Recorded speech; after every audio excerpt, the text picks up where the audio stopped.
सभी का स्वागत करता हूं। भारत के महत्वपूर्ण कानूनों का हम लोग अध्ययन कर रहे थे और इस कड़ी में हमारा ये लॉज रिलेटेड टू चिल्ड्रन यानी बच्चों से संबंधित जो कानून है उस पर ये हमारा दूसरा वीडियो है। एक वीडियो हम इसके पहले बच्चों पर बना चुके हैं और उसके पहले महिलाओं से संबंधित जो कानून है उस पर हम लोग वीडियो बना चुके हैं। बेयर एक्ट यानी मूल विधि से संबंधित ये बातें हैं। पिछली वीडियो में हमने पढ़ लिया था, कौन कौन से कानून के बारे में पढ़ लिया था। राइट टू एजुकेशन एक्ट हमने देख लिया था, शिक्षा के अधिकार के बारे में तमाम चीज़ें इसकी पढ़ ली थी। Commission for protection of child rights act, बाल अधिकार संरक्षण आयोग अधिनियम भी हमने पढ़ लिया था, जो इसके बारे में तमाम इसकी डिटेल्स सेक्शन वाइज हमने देख ली थी। और बहुत महत्वपूर्ण पिछले वीडियो में हमने पढ़ा था पॉक्सो एक्ट के बारे में, जो कि देश का एक बहुत ही गंभीर एक्ट है। इसमें मृत्युदंड तक का प्रावधान है, डेथ पेनल्टी की भी इसमें बातें हैं। कई प्रकार का सेक्शन बाई सेक्शन हमने देखा था कि सेक्सुअल असॉल्ट कितनी टाइप का है, पेनिट्रेटिव है, एग्रेवेटेड पेनिट्रेटिव है, और ये सारी चीज़ें हमने ख़त्म कर ली थी। और इस बार हम 3 एक्ट इस वीडियो में और पढ़ने वाले हैं। तीनों महत्वपूर्ण हैं। पहला एक्ट जो हम आज पढ़ने वाले हैं वो है जुवेनाइल जस्टिस एक्ट 2015, किशोर न्याय बालकों की देखरेख और संरक्षण, इसको हम हिंदी में कहते हैं। 2015 का ये कानून है। अब इस कानून में अगर देखें तो मेनली क्या है, फोकस 2 तरीके के बच्चों पर है हमारा। पहले ऐसे बच्चे हैं जिन्होंने कोई अपराध कर दिया, children in conflict with law हम कहते हैं, CCL, विधि विवादित किशोर, यानी ऐसा चाइल्ड है, कैसा, accused of committing a crime, यानी बच्चे पे आरोप है कि उसने कोई अपराध कर दिया है। पहली तो ये कैटेगरी है जो हमारे कानून का फोकस है। और दूसरे ऐसे बच्चे हैं children in need of care and protection, ऐसे बच्चे जिनको देखरेख और संरक्षण की जरूरतमंद है, उनकी आवश्यकता है कि उनकी देखरेख की जाए, उनको संरक्षण दिया जाए। Children in conflict with law पे भी हम लोग नीचे थोड़ा सा और डिटेल में पढ़ेंगे। जैसे देख रहे हैं वो बच्चे होते हैं कई अपराध कर देते हैं कभी कभी गुस्से में, तो ऐसे बच्चों के लिए क्या किया जाए, क्या उचित रास्ता है इनको सही रास्ते वापस लाने के लिए, इसीलिए ये कानून बनाया गया, जुवेनाइल जस्टिस एक्ट 2015। अभी देखरेख और संरक्षण वाले बालक कैसे हो सकते हैं, ऑर्फन, अनाथ है बालक, कोई देखरेख करने वाला उसका है ही नहीं ना, या डिजीज़, उसको कोई बड़ी बीमारी ने घेर लिया है, या उसके पेरेंट्स हैं लेकिन वो सक्षम नहीं है, पेरेंट्स हैं पर देखभाल करने में सक्षम नहीं है, गरीबी कारण हो सकता है, कोई और कारण हो सकता है, या फिर कोई ऐसा बच्चा जो बेगिंग कर रहा है, भीख मांग रहा है, ठीक है ना। तो ऐसे जो बच्चे हैं, इन सारे बच्चों को हमारे देखरेख और संरक्षण की आवश्यकता है। तो ये जो हमारा कानून है ये 2 तरीके के बच्चों से डील करता है। पहला ये है जो children in conflict with law, ऐसे बच्चे जिन्होंने कोई अपराध कर दिया, और ऐसे बच्चे जिनको हमारे संरक्षण और देखरेख की आवश्यकता है। अब थोड़ा सा देखें, 2012 में दिल्ली में एक बहुत अपराध हुआ था, जघन्य अपराध, निर्भया केस बोला गया था, दिल्ली में हुआ था, जिसमें एक लड़की का बलात्कार हुआ था और जो अभियुक्त थे उसमें से 17 साल का बच्चा भी था, 17 ईयर ओल्ड, जुवेनाइल था। और ऐसा जघन्य अपराध करके वो बहुत कम सज़ा में छूट गया। देश में तमाम विरोध हुआ और उसका नतीजा है कि इस एक्ट में प्रावधान किया गया कि अगर कोई जुवेनाइल है, किशोर है, वो बहुत जघन्य अपराध कर देता है तो उसको हम वयस्क की तरीके से ट्रीट कर सकते हैं, एडल्ट की तरीके से मुकदमा चला सकते हैं। अभी पढ़ेंगे उसको। उसके पहले जानना जरूरी है कि ऑफेंस जो है ना, अपराध, वो 3 तरीके का हो सकता है। हेनस यानी जघन्य, सबसे बुरा जो है, ऐसे अपराध कौन है जिसमें 7 साल से ज़्यादा की जेल है ना, वो जघन्य अपराध हो गया। सीरियस यानी कि गंभीर अपराध कौन से हैं, जिसमें 3 से 7 साल की जेल है, ठीक है ना, 3 to 7 ईयर्स की जो जेल है, ऐसे जो अपराध हैं वो गंभीर है। पेटी यानी कि छोटे मोटे, और ये 3 साल से कम की जेल वाले अपराध हैं। अब अगर सीरियस ऑफेंस और पेटी ऑफेंस की हम बात करें, किसी जुवेनाइल ने, किसी किशोर लड़के ने, बच्चे ने कोई गंभीर अपराध किया या कोई छोटा मोटा अपराध किया, तो ऐसे में उसे जेल नहीं होगी, उसे पुलिस की कस्टडी में नहीं रखा जाएगा, उसको भेजा जाएगा जुवेनाइल जस्टिस बोर्ड के पास। ये क्या है कि हम आगे पढ़ेंगे। जुवेनाइल जस्टिस बोर्ड के पास उसको भेजा जाएगा। वो हो सकता है उसको समझा बुझा के वापस कर दें, या 3 साल के लिए जुवेनाइल केयर होम। अगर कोई बड़ा अपराध है, गंभीर अपराध है, तो उसको जिसे कहते हैं बाल सुधार गृह, जेल नहीं है ये। यहाँ पे कंस्ट्रक्टिव चीज़ें होती हैं, पढ़ाई लिखाई सिखाई जाएगी, तमाम प्रकार के कौशल सिखाए जाएंगे, बाहर नहीं निकलने दिया जाएगा ऑब्वियसली। तो अगर सीरियस या पेटी क्राइम उसने किया तो फिर जुवेनाइल जस्टिस बोर्ड जो है वो उसको बाल सुधार गृह भेज सकता है या डांट डपट के छोड़ सकता है। हाँ, लेकिन अगर 16 से 18 साल में किसी ने जघन्य अपराध कर दिया, जैसा कि निर्भया के केस में हमने देखा था, तब जो है सेक्शन 15, अभी हम पढ़ेंगे धारा 15, उसके अंतर्गत ऐसा रिकमेंडेशन दिया जा सकता है कि बहुत जघन्य अपराध इसने अगर कर दिया है तो उसको हम एडल्ट की तरीके से ट्रीट करेंगे। कब? जब 16 से 18 ईयर्स के बीच में होगा बच्चा। तो धारा बात करें तो धारा 4 सेक्शन 4 वही बताया कि एसआई के एग्ज़ाम के लिए तो सेक्शंस इंपॉर्टेंट हैं, पुलिस की परीक्षाओं के लिए होते होंगे, बाकी परीक्षाओं के लिए सेक्शन इतने इंपॉर्टेंट नहीं है। सेक्शन 4 बात करता है कि जुवेनाइल जस्टिस बोर्ड होना चाहिए। कहाँ होना चाहिए? हर डिस्ट्रिक्ट में, हर जिले में एक जुवेनाइल जस्टिस बोर्ड होना चाहिए। CCL यानी children in conflict with law, किशोर जो हैं, जो हिंदी में कहते हैं उसको कि विधि विवादित किशोर जो हैं, जिन्होंने कोई अपराध कर दिया है, तो उनके केस नॉर्मल अदालत में नहीं जाएंगे, सामान्य अदालत में जुवेनाइल जस्टिस बोर्ड के सामने जाएंगे। उसमें होता कौन है? एक जुडिशियल मजिस्ट्रेट और 2 सामाजिक कार्यकर्ता। 2 सामाजिक कार्यकर्ता रहेंगे, जिसमें से एक महिला होनी ही होनी चाहिए, ऐसा आवश्यक। बच्चों से रिलेटेड केस में भी हम देख रहे हैं कि महिला सदस्य की नियुक्ति कंपलसरी रहती है। क्यों? क्योंकि संवेदना पक्ष कहीं ना कहीं महिलाओं का पुरुषों की तुलना में अधिक मजबूत रहता है, ऐसा हमारा मानना है और ऐसा होता भी है। तो जुवेनाइल जस्टिस बोर्ड बनाया जाएगा प्रत्येक जिले में, जिसमें जो बच्चों से रिलेटेड अपराध के केस हैं वहाँ भेजे जाएंगे। एक जज साहब होंगे, 2 सामाजिक कार्यकर्ता, जिसमें से एक महिला होनी चाहिए। सेक्शन 4 में सेक्शन 15 की बात अभी हम ऊपर कर चुके हैं। अगर 16 से 18 साल का कोई जुवेनाइल है, कोई किशोर है, और उसने कोई हेनस क्राइम कर दिया, जघन्य अपराध उसने कोई कर दिया, तो ये जुवेनाइल जस्टिस बोर्ड अपनी सिफारिश दे सकता है कि इसको चिल्ड्रंस कोर्ट में हम लोग एडल्ट की तरीके से ट्रीट करेंगे। ठीक है ना? जघन्य अपराध अगर किसी ने कर दिया तो उसको फिर बच्चे होने का फ़ायदा नहीं दिया जाएगा कि चलो 2 थप्पड़ लगा के तुमको छोड़ देते हैं, ऐसा नहीं। बहुत गंभीर, बहुत जघन्य अपराध आपने कर दिया तो फिर उस हिसाब से ट्रीट करे जाओगे। Child welfare committee, children in need of care and protection, जो बेसहारा बच्चे हैं हमारे, उनके लिए हर ज़िले में, ये भी हर ज़िले में होनी चाहिए, हर ज़िले में बेसहारा बच्चों के लिए एक चाइल्ड वेलफेयर कमेटी, बाल कल्याण समिति होनी चाहिए जो उनका ख्याल रखे। अब हम ऑफेंस की बात कर दें, दंड की बात करें, पेनल्टी क्या क्या है। बस ये 74, 75, 76, 77 लाइन से हैं और आप देखोगे कि दंड भी एक हिसाब से बढ़ता जा रहा है। हाइड आइडेंटिटी, बच्चे की पहचान छुपाइए, छाप दिया पेपर में, सोशल मीडिया में, कहीं बग दिया तो 6 महीने का जेल हो जाएगा। ठीक, क्लियर है?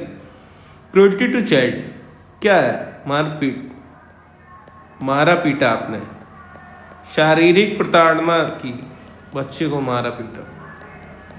भाई कोई बच्चा भीख मांग रहा आपके द्वार पे आया, पहले तो भीख मांग रहा, वही गलत है, और फिर आपने मारपीट भी दिया उसको। ऐसी दशा में 3 साल के लिए जेल की ठंडी हवा खा के आने के लिए तैयार हो जाइए। फिर चाइल्ड बेगर यानी कि भीख मंगवाना, बच्चे को पकड़ के आपने पहले तो मारा पीटा, फिर भीख मंगवाने लगे बच्चे से, तो फिर आप 5 साल के लिए जेल जाएं। गंभीर अपराध है ये। इससे भी गंभीर क्या है? बच्चे को आप नशे की वस्तुएं दे रहे हैं, नशे की आदत डलवा रहे हैं बच्चे को, तो ऐसे में फिर आपको लंबे समय के लिए 7 साल के लिए जेल जाना पड़ सकता है और 1 लाख का जुर्माना भरना पड़ सकता है। सेल ऑफ चिल्ड्रन, बच्चे बेचना कई बार न्यूज़ में आता है, पढ़ते भी हैं। इसके साथ साथ इलीगल एडॉप्शन अगर हुआ ना, उस केस में भी यही लगता है, बच्चा गोद लिया लेकिन गैर कानूनी तरीके से, या अस्पताल से किसी नर्स ने बच्चा चुरा लिया, आपको लाके बेच दिया, ऐसा कुछ न्यूज़ में अगर आता है, पकड़ में आता है, तो 5 साल की जेल, 1 लाख जुर्माना। तो ये कुछ पेनल्टीज़ हैं, आप स्क्रीनशॉट ले लो या नोट कर लो, कहीं पे समझा दिए मैंने सारे सेक्शन। इसके अलावा हर ज़िले में एक डिस्ट्रिक्ट चाइल्ड प्रोटेक्शन यूनिट होनी चाहिए जो लगातार मॉनिटरिंग करती रहे कि ज़िले में कहीं भी बच्चों के खिलाफ कोई अपराध तो नहीं हो रहा है। पुलिस के लोग होते हैं इसमें, और वकालत के प्रोफेशन के लोग होते हैं, सामाजिक कार्यकर्ता होते हैं, तमाम लोग इसमें होते हैं। चाइल्ड केयर इंस्टीट्यूशन यानी बच्चों के लिए जो तमाम संस्थाएं बनी हुई हैं, एक्ट ये कहता है कि सबको क्या करवाना पड़ेगा, रजिस्ट्रेशन। ऐसा ना हो कि बिहार में एक घटना न्यूज़ में आई थी, अगर पढ़ते होंगे लोग तो, कि एक किशोर गृह था, बच्चे उसमें रहते थे और उसमें बच्चों के साथ ही गलत हरकत हो रही थी। ऐसी चीज़ें ना होने पाए, इसलिए अगर आप कोई चाइल्ड केयर इंस्टीट्यूशन चला रहे हैं तो आपको रजिस्ट्रेशन करवाना पड़ेगा। इस कानून में किसी चीज़ का आप उल्लंघन करते हैं तो रजिस्ट्रेशन कैंसिल भी किया जा सकता है। अंत में ये थोड़ा सा इम्पोर्टेंट है, ये PCS और UPSC वगैरह के लिए थोड़ा सा पूछ लिया जाता है कभी। कारा क्या है? Central adoption resource authority. पूरे देश में कौन कौन से बच्चे हैं जिनको गोद लिया जा सकता है, उनकी जो सारी लिस्ट है, उनकी जो सारी जानकारी है, वो किस संस्था के पास रहती है? कारा, सेंट्रल एडॉप्शन रिसोर्स अथॉरिटी, केंद्रीय दत्तक ग्रहण संसाधन प्राधिकरण हिंदी में कहते हैं। अब चूंकि ये इस एक्ट से बनाई गई है, बनी पहले थी लेकिन इसे रिकॉग्निशन इसे दे दिया गया, तो ये एक स्टैट्यूटरी बॉडी है, विधिक संस्था है ये, इसका ध्यान रखें। और ये क्या है? विद इन कंट्री, भारत के अंदर आपको कहीं भी अडॉप्शन करना है बच्चे का, विद इन कंट्री अडॉप्शन हो या फिर इंटर कंट्री, कोई विदेश से भारत आया किसी बच्चे को अडॉप्ट करने के लिए, तो भी उसको इस अथॉरिटी से संपर्क करना पड़ेगा। इन दोनों के केस में कारा नोडल है। एक और छोटा सा पॉइंट है पर UPSC में पूछ लेते हैं, हेग कन्वेंशन है। हेग कन्वेंशन, हेग जगह का नाम है। हेग कन्वेंशन किस पे है? ये इंटर कंट्री अडॉप्शन पे। एक देश से दूसरे देश में जाके अगर आप बच्चे को अडॉप्ट कर रहे हो तो उसके लिए एक कन्वेंशन है, उसमें हमारी कारा क्या है? नोडल बॉडी है। चलिए आगे बढ़ते हैं। अंतिम जो सेकंड लास्ट है हमारा, बाल श्रम प्रतिषेध और विनियम, चाइल्ड लेबर, बच्चों से श्रम नहीं करवाना है। कॉमन सेंस की भी बात है, लेकिन देश में गरीबी भी है और कुछ लोग नालायक भी हैं, तो उसकी वजह से ऐसा कभी कभी ऐसा ये दिल तोड़ देने वाला दृश्य आपको देखने को मिल सकता है, कोई बड़ी बात नहीं है। संविधान में हमने बोला 24 आर्टिकल में चाइल्ड लेबर को बैन किया गया है, नॉट अलाउड, इलीगल है। और इसमें भी हमने बोला था कि क्या है, 39E में चिल्ड्रन का एक्सप्लॉयटेशन नहीं होना चाहिए, शोषण नहीं होना चाहिए बच्चों का, ऐसा इसमें दिया हुआ है। और 45 किस चीज़ की बात करता है? इतनी बार हमने ये सब पढ़ लिया है। अर्ली चाइल्डहुड केयर, यानी 0 से 6 के बीच में जो बच्चे हैं, सरकार उनको ख्याल रखे, उनका पढ़ाई लिखाए, क्या पढ़ेंगे इस एज में, प्री नर्सरी, UKG, LKG जो भी है, सरकार ध्यान रखे। बहरहाल अब इस एक्ट की बात करें तो चाइल्ड कौन है और एडोलेसेंट यानी किशोर कौन है, इस एक्ट में डिवीजन कर दिया गया है। इस चीज़ का ध्यान रखना कि बच्चों को लेके जो तमाम कानून हैं सब में चाइल्ड की भी डिफिनेशन अलग अलग। अभी हमने देखा था इसके पहले पॉक्सो, ठीक है ना, उसमें चाइल्ड कौन था? जो 18 से कम था। अभी हम देख रहे हैं ये हमारा एक्ट है चाइल्ड लेबर वाला, चाइल्ड लेबर वाले एक्ट में चाइल्ड कौन है? 14 से कम है। अभी हम पढ़ेंगे चाइल्ड मैरिज के बारे में आगे, बाल विवाह नहीं करना चाहिए, उसमें चाइल्ड कौन होगा? जो 21 से कम होगा। तो एक्ट के हिसाब से चाइल्ड का सीन अलग अलग है, ध्यान रखना। अब इस एक्ट में चाइल्ड लेबर जो रोक रहा है उसमें चाइल्ड कौन है? जो 14 से कम है। एक बात और मैं बता चुका हूँ, वेयर एक्ट में हमेशा हम देखते हैं जो पहली धारा पहला सेक्शन होता है वो तो टाइटल होता है, और आमतौर पे सेकंड सेक्शन में डेफिनेशंस होती हैं। तो बिना एक्ट खोले मैं कह सकता हूँ कि ये सारी डेफिनेशंस अगर दी होंगी तो कहाँ पर दी होंगी? एक्ट में सेक्शन 2 में ये सब दिया होगा। वेयर एक्ट खोल के देखेंगे वेयर एक्ट तो उसमें मिलेगा। तो चाइल्ड कौन होगा? 14 साल से जो कम होगा। किस जेंडर का? दोनों जेंडर का। एडोलेसेंट नई कैटेगरी यहाँ पे आ गई, किशोर, वो कौन है? जो 14 से 18 साल का है। जो 14 से 18 साल का है वो किशोर है। जो 14 साल से कम का है वो बच्चा है। हैजार्डस ऑक्यूपेशन, खतरनाक व्यवसाय। कौन सा व्यवसाय खतरनाक है? यहाँ हम आप नहीं तय करेंगे, सेंट्रल गवर्नमेंट बताएगी, ठीक है ना, केंद्र सरकार। ये जो डिक्लेयर करेगी, जो लिस्ट निकालेगी, वही खतरनाक व्यवसाय मान लिए जाएंगे। अब इन सब का क्या रेलेवेंस है पढ़ेंगे आगे। फैमिली एंटरप्राइज जान रहे हैं, घर का कोई बिजनेस है, घर का बिजनेस चल रहा है, परचून की दुकान खोल रखी है, कुछ भी है खैर, तो वो सब फैमिली एंटरप्राइज है। अब आते हैं सेक्शंस पे। अगेन आपको याद करना है, याद करें या केवल सब्जेक्ट मैटर देखें। सेक्शन 3 जो है वो क्या कहता है कि जो चाइल्ड है यानी कि 14 साल से कम का जो है वो भैया कोई काम नहीं करेगा, कोई काम नहीं करेगा। आप उसको मजदूरी पे नहीं लगा सकते, ठीक, पूरी तरीके से इसने मना कर दिया। कोई काम नहीं करेगा मतलब ये नहीं आपने कहा एक गिलास पानी लाओ, वो कह रहा है चाइल्ड लेबर का केस कर दूंगा, ऐसा नहीं होता। काम मतलब है कि मेहनत मजदूरी वाला, कॉमर्शियल मोटिव हो, जिसमें व्यवसायिक कारण हो जिसके पीछे, वो बच्चे से आप नहीं करवा सकते। एडोलेसेंट की बात करता है सेक्शन 3 है, वो क्या करता है? हैजार्डस ऑक्यूपेशन नहीं कर सकते, यानी यहाँ बोलता है ना रिस्क है, वो रिस्क है वाला काम नहीं करवा सकते। हैजार्डस ऑक्यूपेशन में नहीं काम ले सकते। हाँ, रिस्क नहीं है, दुकान पे बैठना है तो भाई बैठो, काम कराओ। इसमें ध्यान ये रखना है ना कि जो भी काम करवाओगे भी तो पहली चीज़ स्कूल के बाद करवाना है, बच्चे की पढ़ाई नहीं बाधित होनी चाहिए, यानी आफ्टर स्कूल।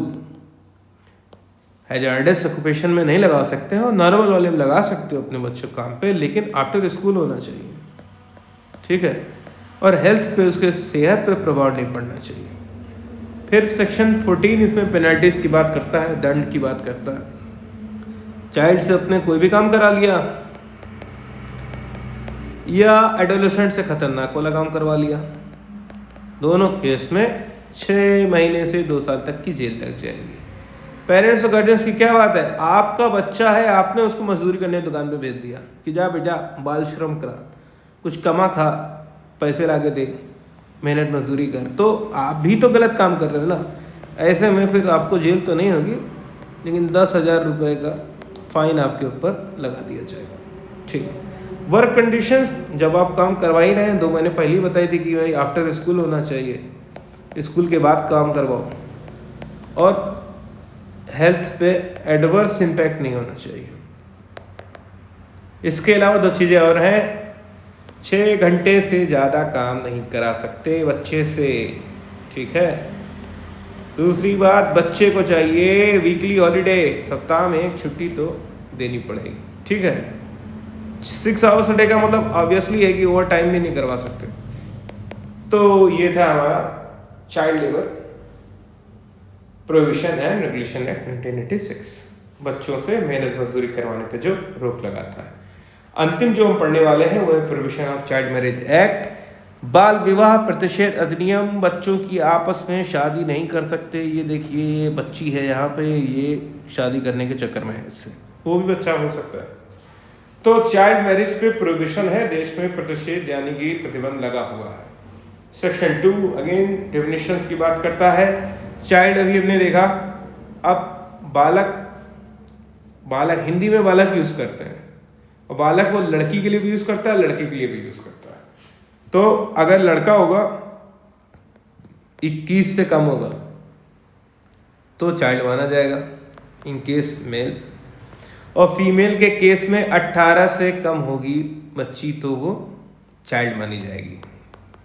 बालक माने हैं 18 से कम पे लड़कियों के केस में, लड़कों के केस में 21। अब सेक्शंस के साथ देखते चलते हैं। सेक्शन 3 बोलता है चाइल्ड मैरिज इज वर्डेबल, रद्द करने योग्य है बाल विवाह। मतलब क्या है,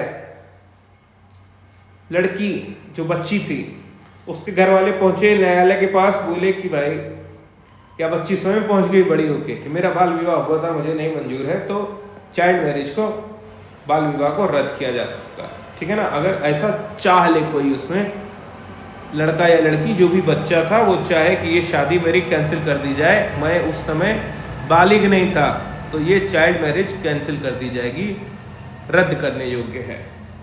और किस कंडीशन में पक्का रद्द हो जाएगी, मजिस्ट्रेट साहब ने ऑर्डर दिया बाल विवाह नहीं हो सकता, ठीक है ना, इंजंक्शन दिया यानी रोक लगा दी, उसके बावजूद बाल विवाह करवा दिया गया, तो क्या होगा, एक तो भैया वो शून्य घोषित हो जाएगी शादी, दूसरा आप भेजे भी जाओगे कहाँ, जेल। अब उसके बाद इसमें जो अपराध है उनकी बात करते हैं। 3 तरह के अपराध हैं, बहुत आसान है। कंट्रैक्टिंग चाइल्ड मैरिज किस पे लगेगा, ये पहली बात एडल्ट मेल पे लगेगा, यानी आप एक बालिग पुरुष हैं परंतु आपने एक नाबालिग बच्ची से शादी कर ली। सेक्शन 9 कंट्रैक्टिंग चाइल्ड मैरिज, बच्ची से आपने शादी कर ली, आप बालिग हैं तब भी। दूसरा, आप एक पंडित जी हैं या पादरी हैं और आपने बाल विवाह करवा दिया, सोलेमनाइज बने करवा दिया, ठीक है ना, बाल विवाह करवाने वाले की बात कर रहा है, बाल विवाह करवा दिया जिसने। और प्रमोटिंग चाइल्ड मैरिज, कह रहे हो कि भाई करना ही चाहिए, परंपरा है हमारी, बढ़ावा दे रहे हैं आप, बढ़ावा दे रहे हैं, यानी कि क्या बात हुई, बाल विवाह जो करा वो भी अपराध, जो पंडित जी लोग करवा दिए वो भी अपराध, और जो उसको प्रचार प्रसार कर रहा है कि भाई होना चाहिए, बढ़िया चीज़ है, राजस्थान में होता था, पूरे देश में होता था, ये भी अपराध है। सजा सबके लिए एक, कठोर कारावास, ठीक है ना, जेल में चक्की पीसना पड़ेगा, कठोर कारावास, कितना, 2 साल तक का कठोर कारावास, और आपको फाइन भरना पड़ सकता है 1 लाख रुपए तक का। इसके साथ ही हमारे जो बच्चों से संबंधित कानून थे वो सारे खत्म हुए, सारे महत्वपूर्ण कानून हमने कवर कर लिए हैं, बहुत मेहनत भी लगी है, लेकिन ज्ञान का इजाफा सबका हुआ होगा मैं मानता हूँ, और थैंक यू ऑल।